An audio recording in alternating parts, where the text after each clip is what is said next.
سورہ المؤمنون قرآن کی 23ویں سورت ہے۔ اس میں 118 آیات اور 6 رکوع ہیں۔ بسم اللہ الرحمن الرحیم۔ اللہ کے نام سے شروع جو نہایت مہربان رحم والا۔ بے شک مراد کو پہنچے ایمان والے جو اپنی نماز میں گڑ گڑاتے ہیں، اور وہ جو کسی بیہودہ بات کی طرف التفات نہیں کرتے، اور وہ کہ زکوٰۃ دینے کا کام کرتے ہیں، اور وہ جو اپنی شرمگاہوں کی حفاظت کرتے ہیں مگر اپنی بیویوں یا شرعی باندیوں پر جو ان کے ہاتھ کی ملک ہیں کہ ان پر کوئی ملامت نہیں، تو جو ان دو کے سوا کچھ اور چاہے وہی حد سے بڑھنے والے ہیں، اور وہ جو اپنی امانتوں اور اپنے عہد کی رعایت کرتے ہیں، اور وہ جو اپنی نمازوں کی نگہبانی کرتے ہیں، یہی لوگ وارث ہیں کہ فردوس کی میراث پائیں گے، وہ اس میں ہمیشہ رہیں گے۔ اور بے شک ہم نے آدمی کو چنی ہوئی مٹی سے بنایا، پھر اسے پانی کی بوند کیا ایک مضبوط ٹھہراؤ میں، پھر ہم نے اس پانی کی بوند کو خون کی پھٹک کیا، پھر خون کی پھٹک کو گوشت کی بوٹی، پھر گوشت کی بوٹی کو ہڈیاں، پھر ان ہڈیوں پر گوشت پہنایا، پھر اسے اور صورت میں اٹھان دی، تو بڑی برکت والا ہے اللہ، سب سے بہتر بنانے والا۔ پھر اس کے بعد تم ضرور مرنے والے ہو، پھر تم سب قیامت کے دن اٹھائے جاؤ گے، اور بے شک ہم نے تمہارے اوپر 7 راہیں بنائیں، اور ہم خلق سے بے خبر نہیں، اور ہم نے آسمان سے پانی اتارا ایک اندازے پر، پھر اسے زمین میں ٹھہرایا، اور بے شک ہم اس کے لے جانے پر قادر ہیں۔ تو اس سے ہم نے تمہارے باغ پیدا کیے کھجوروں اور انگوروں کے، تمہارے لیے ان میں بہت سے میوے ہیں اور ان میں سے کھاتے ہو، اور وہ پیڑ پیدا کیا کہ طور سینا سے نکلتا ہے، لے کر اگتا ہے تیل اور کھانے والوں کے لیے سالن۔ اور بے شک تمہارے لیے چوپاؤں میں سمجھنے کا مقام ہے، ہم تمہیں پلاتے ہیں اس میں سے جو ان کے پیٹ میں ہے، اور تمہارے لیے ان میں بہت فائدے ہیں، اور ان سے تمہاری خوراک ہے، اور ان پر اور کشتی پر سوار کیے جاتے ہو۔ اور بے شک ہم نے نوح کو اس کی قوم کی طرف بھیجا، تو اس نے کہا اے میری قوم اللہ کو پوجو، اس کے سوا تمہارا کوئی خدا نہیں، تو کیا تمہیں ڈر نہیں؟ تو اس کی قوم کے جن سرداروں نے کفر کیا بولے یہ تو نہیں مگر تم جیسا آدمی چاہتا ہے کہ تمہارا بڑا بنے، اور اللہ چاہتا تو فرشتے اتارتا، ہم نے تو یہ اپنے اگلے باپ داداؤں میں نہ سنا، وہ تو نہیں مگر ایک دیوانہ مرد، تو کچھ زمانے تک اس کا انتظار کیے رہو۔ نوح نے عرض کی اے میرے رب میری مدد فرما، اس پر کہ انہوں نے مجھے جھٹلایا، تو ہم نے اسے وحی بھیجی کہ ہماری نگاہ کے سامنے اور ہمارے حکم سے کشتی بنا، پھر جب ہمارا حکم آئے اور تنور ابلے تو اس میں بٹھا لے ہر جوڑے میں سے 2 اور اپنے گھر والے، مگر ان میں سے وہ جن پر بات پہلے پڑ چکی، اور ان ظالموں کے معاملے میں مجھ سے بات نہ کرنا، یہ ضرور ڈبوئے جائیں گے۔ پھر جب ٹھیک بیٹھ لے کشتی پر تو اور تیرے ساتھ والے، تو کہہ سب خوبیاں اللہ کو جس نے ہمیں ان ظالموں سے نجات دی، اور عرض کر کہ اے میرے رب مجھے برکت والی جگہ اتار، اور تو سب سے بہتر اتارنے والا ہے۔ بے شک اس میں ضرور نشانیاں ہیں، اور بے شک ضرور ہم جانچنے والے تھے۔ پھر ان کے بعد ہم نے اور سنگت پیدا کی، تو ان میں ایک رسول انہی میں سے بھیجا کہ اللہ کی بندگی کرو، اس کے سوا تمہارا کوئی خدا نہیں، تو کیا تمہیں ڈر نہیں؟ اور بولے اس قوم کے سردار جنہوں نے کفر کیا اور آخرت کی حاضری کو جھٹلایا، اور ہم نے انہیں دنیا کی زندگی میں چین دیا، کہ یہ تو نہیں مگر تم جیسا آدمی، جو تم کھاتے ہو اسی میں سے کھاتا ہے، اور جو تم پیتے ہو اسی میں سے پیتا ہے، اور اگر تم کسی اپنے جیسے آدمی کی اطاعت کرو جب تو تم ضرور گھاٹے میں ہو۔ کیا تمہیں یہ وعدہ دیتا ہے کہ تم جب مر جاؤ گے اور مٹی اور ہڈیاں ہو جاؤ گے اس کے بعد پھر نکالے جاؤ گے؟ کتنی دور ہے جو تمہیں وعدہ دیا جاتا ہے، وہ تو نہیں مگر ہماری دنیا کی زندگی کہ ہم مرتے جیتے ہیں اور ہمیں اٹھنا نہیں، وہ تو نہیں مگر ایک مرد جس نے اللہ پر جھوٹ باندھا اور ہم اسے ماننے کے نہیں۔ عرض کی کہ اے میرے رب میری مدد فرما، اس پر کہ انہوں نے مجھے جھٹلایا۔ اللہ نے فرمایا کہ کچھ دیر جاتی ہے کہ یہ صبح کریں گے پچھتاتے ہوئے، تو انہیں آ لیا سچی چنگھاڑ نے، تو ہم نے انہیں گھاس کوڑا کر دیا، تو دور ہو ظالم لوگ۔ پھر ان کے بعد ہم نے اور سنگتیں پیدا کی، کوئی امت اپنی میعاد سے نہ پہلے جائے نہ پیچھے رہے۔ پھر ہم نے اپنے رسول بھیجے ایک پیچھے دوسرا، جب کسی امت کے پاس اس کا رسول آیا انہوں نے اسے جھٹلایا، تو ہم نے اگلوں سے پچھلے ملا دیے اور انہیں کہانیاں کر ڈالا، تو دور ہوں وہ لوگ کہ ایمان نہیں لاتے۔ پھر ہم نے موسیٰ اور اس کے بھائی ہارون کو اپنی آیتوں اور روشن صنعت کے ساتھ بھیجا فرعون اور اس کے درباریوں کی طرف، تو انہوں نے غرور کیا اور وہ لوگ غلبہ پائے ہوئے تھے، تو بولے کیا ہم ایمان لے آئیں اپنے جیسے دو آدمیوں پر اور ان کی قوم ہماری بندگی کر رہی ہے؟ تو انہوں نے ان دونوں کو جھٹلایا تو ہلاک کیے ہوئے میں ہو گئے۔ اور بے شک ہم نے موسیٰ کو کتاب عطا فرمائی کہ ان کو ہدایت ہو، اور ہم نے مریم اور اس کے بیٹے کو نشانی کیا اور انہیں ٹھکانہ دیا ایک بلند زمین جہاں بسنے کا مقام اور نگاہ کے سامنے بہتا پانی۔ اے پیغمبرو، پاکیزہ چیزیں کھاؤ اور اچھا کام کرو، میں تمہارے کاموں کو جانتا ہوں، اور بے شک یہ تمہارا دین ایک ہی دین ہے، اور میں تمہارا رب ہوں تو مجھ سے ڈرو۔ تو ان کی امتوں نے اپنا کام آپس میں ٹکڑے ٹکڑے کر لیا، ہر گروہ جو اس کے پاس ہے اس پر خوش ہے، تو تم ان کو چھوڑ دو ان کے نشے میں ایک وقت تک۔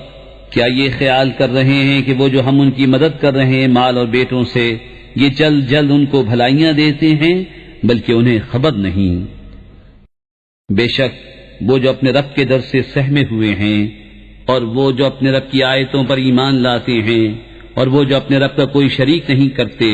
اور وہ جو دیتے ہیں جو کچھ دیں، اور ان کے دل ڈر رہے ہیں یوں کہ ان کو اپنے رب کی طرف پھرنا ہے، یہ لوگ بھلائیوں میں جلدی کرتے ہیں اور یہی سب سے پہلے انہیں پہنچے۔ اور ہم کسی جان پر بوجھ نہیں رکھتے مگر اس کی طاقت بھر، اور ہمارے پاس ایک کتاب ہے کہ حق بولتی ہے اور ان پر ظلم نہ ہوگا، بلکہ ان کے دل اس سے غفلت میں ہیں اور ان کے کام ان کاموں سے جدا ہیں جنہیں وہ کر رہے ہیں، یہاں تک کہ جب ہم نے ان کے امیروں کو عذاب میں پکڑا تو جبھی وہ فریاد کرنے لگے، آج فریاد نہ کرو، ہماری طرف سے تمہاری مدد نہ ہوگی۔ بے شک میری آیتیں تم پر پڑھی جاتی تھیں تو تم اپنی ایڑیوں کے بل الٹے پلٹتے تھے، خدمت حرم پر بڑائی مارتے ہو، رات کو وہاں بیہودہ کہانیاں بکتے حق کو چھوڑے ہوئے۔ کیا انہوں نے بات کو سوچا نہیں، یا ان کے پاس وہ آیا جو ان کے باپ دادا کے پاس نہ آیا تھا،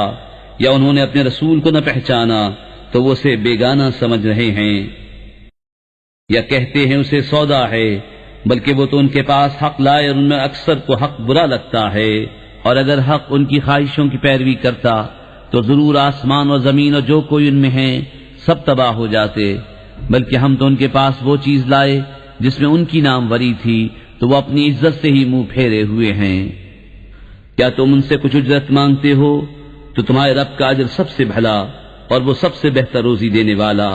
اور بے شک تم انہیں سیدھی راہ کی طرف بلاتے ہو، اور بے شک جو آخرت پر ایمان نہیں لاتے ضرور سیدھی راہ سے کترائے ہوئے ہیں، اور اگر ہم ان پر رحم کریں اور جو مصیبت ان پر پڑی ہے ٹال دیں تو ضرور بھٹ پناہ کریں گے اپنی سرکشی میں بہکتے ہوئے۔ اور بے شک ہم نے انہیں عذاب میں پکڑا تو نہ وہ اپنے رب کے حضور میں جھکے اور نہ گڑ گڑاتے ہیں، یہاں تک کہ جب ہم نے ان پر کھولا کسی سخت عذاب کا دروازہ تو وہ اب اس میں نا امید پڑے ہیں۔ اور وہی ہے جس نے بنائے تمہارے لیے کان اور آنکھیں اور دل، تم بہت ہی کم حق مانتے ہو، اور وہی ہے جس نے تمہیں زمین میں پھیلایا اور اسی کی طرف اٹھنا ہے، اور وہی جلائے اور مارے، اور اسی کے لیے ہیں رات اور دن کی تبدیلیں، تو کیا تمہیں سمجھ نہیں؟ بلکہ انہوں نے وہی کہی جو اگلے کہتے تھے، بولے کیا جب ہم مر جائیں اور مٹی اور ہڈیاں ہو جائیں کیا پھر نکالے جائیں گے؟ بے شک یہ وعدہ ہم کو اور ہم سے پہلے ہمارے باپ دادا کو دیا گیا، یہ تو نہیں مگر وہی اگلی داستانیں۔ تم فرماؤ کس کا مال ہے زمین اور جو کچھ اس میں ہے اگر تم جانتے ہو؟ اب کہیں گے کہ اللہ کا۔ تم فرماؤ پھر کیوں نہیں سوچتے؟ تم فرماؤ کون ہے مالک ساتوں آسمانوں کا اور مالک بڑے عرش کا؟ اب کہیں گے یہ اللہ ہی کی شان ہے۔ تم فرماؤ پھر کیوں نہیں ڈرتے؟ تم فرماؤ کس کے ہاتھ ہے ہر چیز کا قابو، اور وہ پناہ دیتا ہے اور اس کے خلاف کوئی پناہ نہیں دے سکتا اگر تمہیں علم ہو۔ اب کہیں گے یہ اللہ ہی کی شان ہے۔ تم فرماؤ پھر کس جادو کے فریب میں پڑے ہو؟ بلکہ ہم ان کے پاس حق لائے اور وہ بے شک جھوٹے ہیں۔ اللہ نے کوئی بچہ اختیار نہ کیا نہ اس کے ساتھ کوئی دوسرا خدا، یوں ہوتا تو ہر خدا اپنی مخلوق لے جاتا اور ضرور ایک دوسرے پر اپنی تعلی چاہتا، پاکی ہے اللہ کو ان باتوں سے جو یہ بناتے ہیں، جاننے والا ہر نہاں و عیاں کا، تو اسے بلندی ہے ان کے شرک سے۔ تم عرض کرو کہ اے میرے رب، اگر تو مجھے دکھائے جو انہیں وعدہ دیا جاتا ہے تو اے میرے رب مجھے ان ظالموں کے ساتھ نہ کرنا، اور بے شک ہم قادر ہیں کہ تمہیں دکھا دیں جو انہیں وعدہ دے رہے ہیں۔ سب سے اچھی بھلائی سے برائی کو دفع کرو، ہم خوب جانتے ہیں جو باتیں یہ بناتے ہیں۔ اور تم عرض کرو کہ اے میرے رب، تیری پناہ شیاطین کے وسوسوں سے، اور اے میرے رب تیری پناہ کہ وہ میرے پاس آئیں، یہاں تک کہ جب ان میں کسی کو موت آئے تو کہتا ہے کہ اے میرے رب مجھے واپس پھیر دیجئے، شاید اب میں کچھ بھلائی کماؤں اس میں جو چھوڑ آیا ہوں۔ ہشت، یہ تو ایک بات ہے جو اپنے منہ سے کہتا ہے، اور ان کے آگے ایک آڑ ہے اس دن تک جس میں اٹھائے جائیں گے۔ تو جب سور پھونکا جائے گا تو نہ ان میں رشتے رہیں گے اور نہ ایک دوسرے کی بات پوچھے، تو جن کی تولیں بھاری ہوئیں وہی مراد کو پہنچے، اور جن کی تولیں ہلکی پڑیں وہی ہیں جنہوں نے اپنی جانیں گھاٹے میں ڈالی، ہمیشہ دوزخ میں رہیں گے، ان کے منہ پر آگ لپٹ مارے گی اور وہ اس میں منہ چڑھائے ہوں گے۔ کیا تم پر میری آیتیں نہ پڑھی جاتی تھیں تو تم انہیں جھٹلاتے تھے؟ کہیں گے اے ہمارے رب، ہم پر ہماری بدبختی غالب آئی اور ہم گمراہ لوگ تھے، اے رب ہمارے ہم کو دوزخ سے نکال دے، پھر اگر ہم ویسی کریں تو ہم ظالم ہیں۔ رب فرمائے گا، دھتکارے پڑے رہو اس میں اور مجھ سے بات نہ کرو، بے شک میرے بندوں کا ایک گروہ کہتا تھا اے ہمارے رب ہم ایمان لائے تو ہمیں بخش دے اور ہم پر رحم کر، اور تو سب سے بہتر رحم کرنے والا ہے۔ تو تم نے انہیں ٹھٹا بنا لیا، یہاں تک کہ انہیں بنانے کے شغل میں میری یاد بھول گئے اور تم ان سے ہنسا کرتے۔ بے شک آج میں نے ان کے صبر کا انہیں یہ بدلہ دیا کہ وہی کامیاب ہیں۔ فرمایا تم زمین میں کتنا ٹھہرے برسوں کی گنتی سے؟ بولے ہم ایک دن رہے یا دن کا حصہ؟ تو گننے والوں سے دریافت فرما۔ فرمایا تم نہ ٹھہرے مگر تھوڑا، اگر تمہیں علم ہوتا۔ تو کیا یہ سمجھتے ہو کہ ہم نے تمہیں بیکار بنایا اور تمہیں ہماری طرف پھرنا نہیں؟ تو بہت بلندی والا ہے اللہ، سچا بادشاہ، کوئی معبود نہیں سوا اس کے، عزت والے عرش کا مالک۔ اور جو اللہ کے ساتھ کسی دوسرے خدا کو پوجے جس کی اس کے پاس کوئی سند نہیں، تو اس کا حساب اس کے رب کے ہاں ہے، بے شک کافروں کا چھٹکارا نہیں۔ اور تم عرض کرو اے میرے رب بخش دے اور رحم فرما، اور تو سب سے برتر رحم کرنے والا۔